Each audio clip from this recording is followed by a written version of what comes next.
surrounded by mountains and rich with history and legend, there's no place on earth quite like it.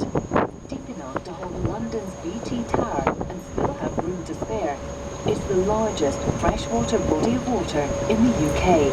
The waters of Loch Ness are pretty murky. Its high peat content means visibility is exceptionally low, but that doesn't seem to put the fish off.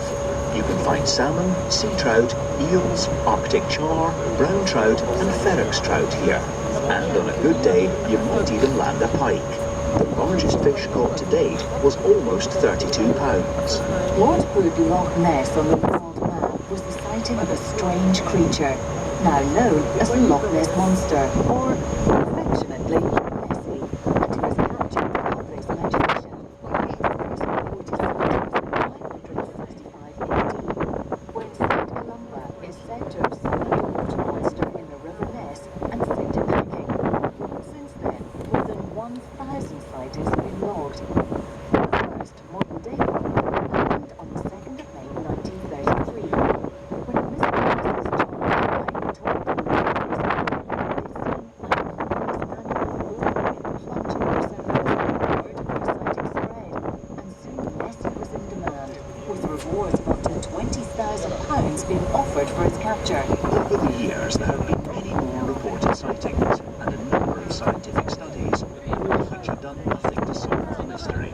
If you want to assess the evidence for yourselves, it's worth looking around the Loch Ness Centre in Drumnadrochit. Many people ask where the name Loch Ness comes from.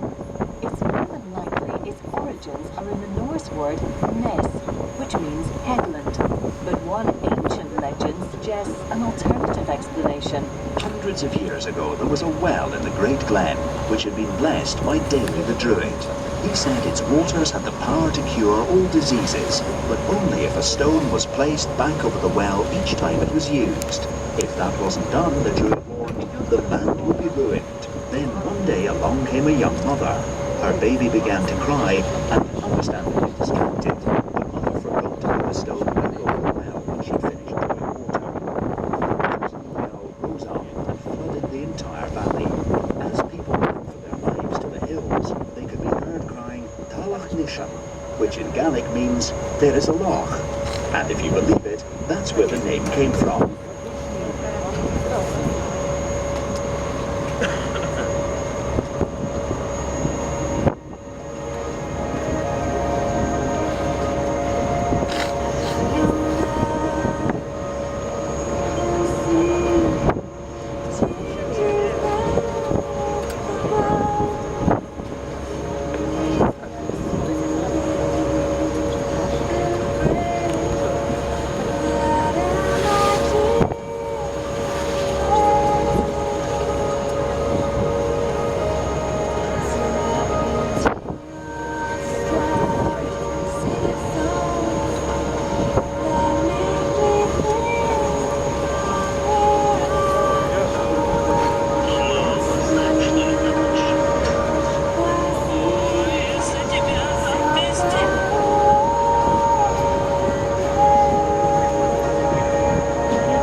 wildlife in the whole of Britain.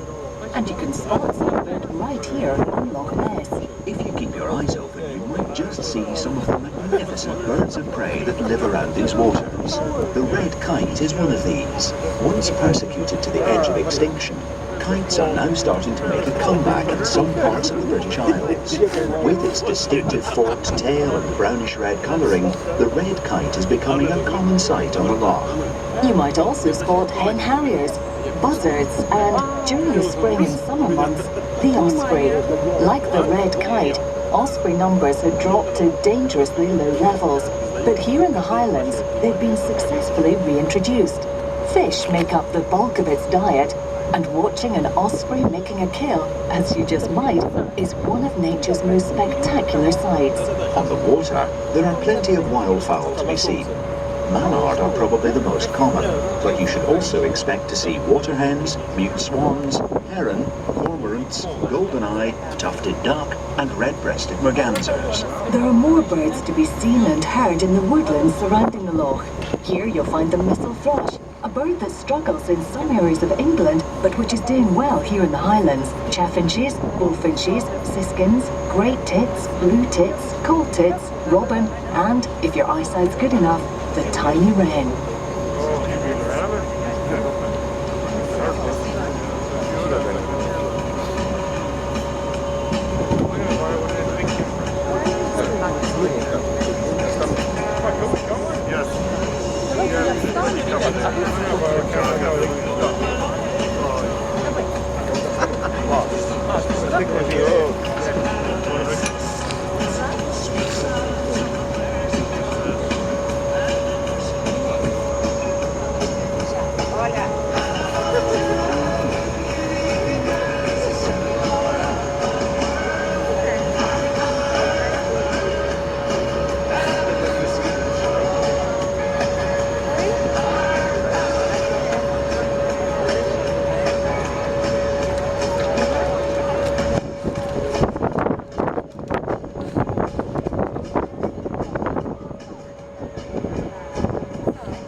UK, it's not hard to miss the Great Glen, standing out like a huge topographical tear across Scotland. It runs in an almost straight line from coast to coast, from Inverness on the east to Fort William on the Atlantic Ocean. Loch Ness forms a large part of this immense glen.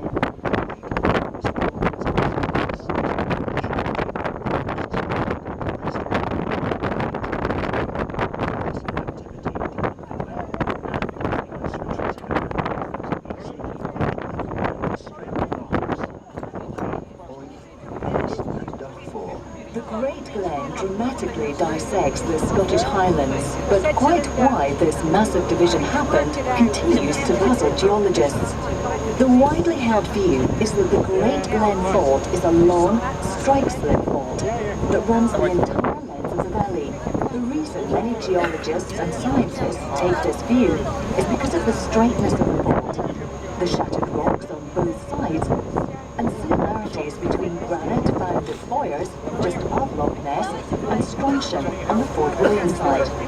When the first fracture took place, Loch Ness would be filled with broken stones rather than water. It became a loch when the glaciers began to retreat, pushing the stones back towards Inverness and filling the huge chasm with water. Loch Ness is, in fact, a very large example of what's known as a glacier trough.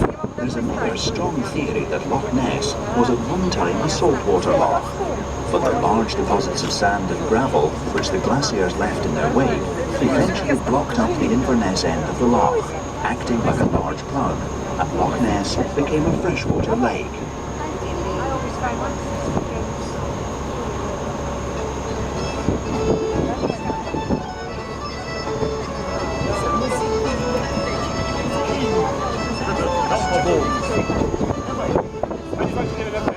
Yeah, but we get a bit of this on Thursday night. I'll teach you some real. It's an experience. You don't have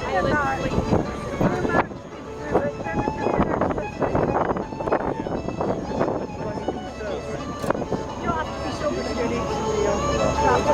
It's probably better for yeah, I don't know.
If you have the eyes to see and ears to hear, there's a lot of wildlife to be discovered in and around Loch Ness. One of the most delightful creatures living in the area is the red squirrel.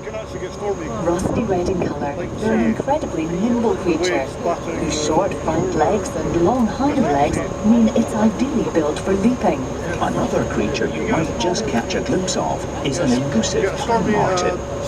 This is about the size of a cat and easily identifiable by the general dark brown of its fur that contrasts with the creamy throat patch. Pine martens were once considered to be vermin and were persecuted to the extent that by the early 1900s they were extinct throughout much of Britain. The Highlands, however, is a stronghold for this creature, and here they continue to thrive. There are badgers too in this area, along with foxes, brown hares and the weasel, the Highlands' smallest carnivore. During the winter months, you'll often see red deer who come out and return to the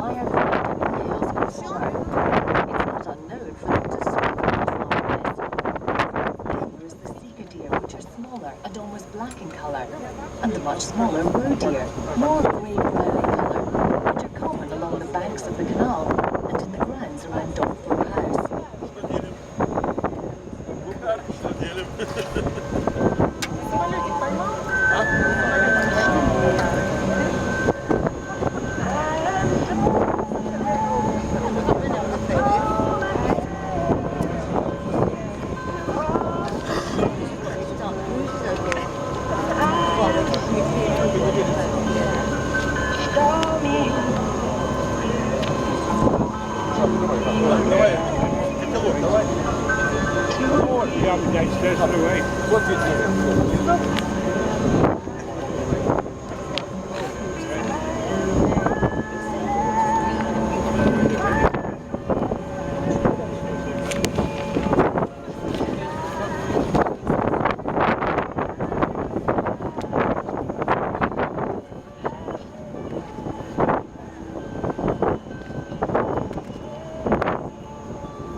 All these ancient sites, the monks and the priests took over and named them after their own.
Iconic sites of Loch Ness and one of the largest castles in the whole of Scotland.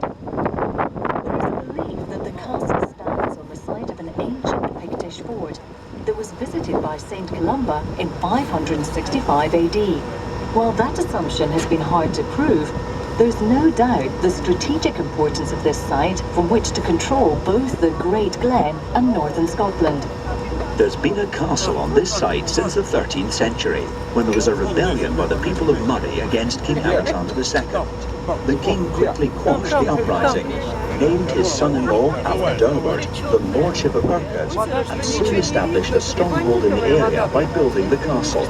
When Durward died in 1275, the castle passed into the hands of John Comyn, Lord of Badenoch. This signalled the start of a turbulent time in the castle's history, with ownership frequently being passed back and forth between the English and Scottish crown.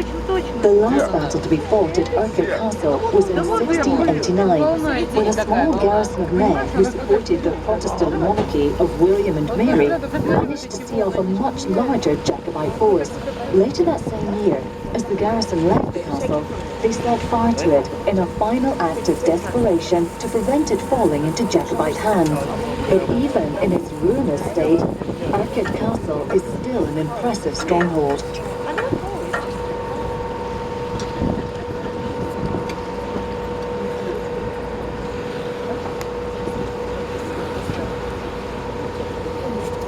you recognise that monster? recognise that one.